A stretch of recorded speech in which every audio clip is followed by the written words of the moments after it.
كبابة كبابة كبابة كبابة بشد كبابة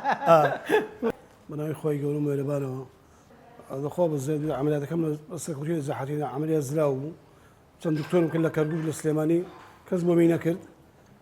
الخواب الزاد مستشفى مهربان ده دكتور دير عمليات كبر زحاتي بوم كرد بس الخواب الزور باش صحتهم زور خوش الحمد لله عمليات كم زور ما ترسي داربو ضلم باكي كوتبو سجوا الخواب الزاد بارخون راوس طاول الخواب الزاد بس كوشان لكم خوي استعمل دكتور دير شينا الشباب شنو ما قدرت خوش بيه كاكدلر إشراء دوعتي من الكباب خانة كلا يخوم كياد لخدمتيهم خوي جماعتك شيء نكو بس خوي بخوش جماعتك شيء بابين كبابة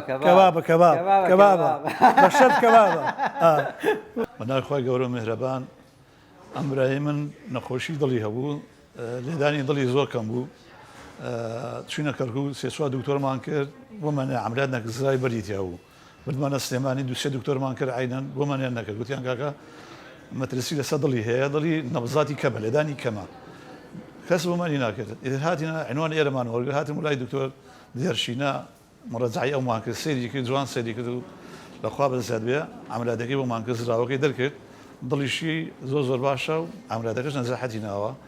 دەست خۆشی لە دکتۆرە کەم و ستافەکەشی و لە خەستەخانەکەشیان و خواخێران بنووسێ خوا دەزایم داتەوە. میهرەبانی دڵسۆزی و لێزانی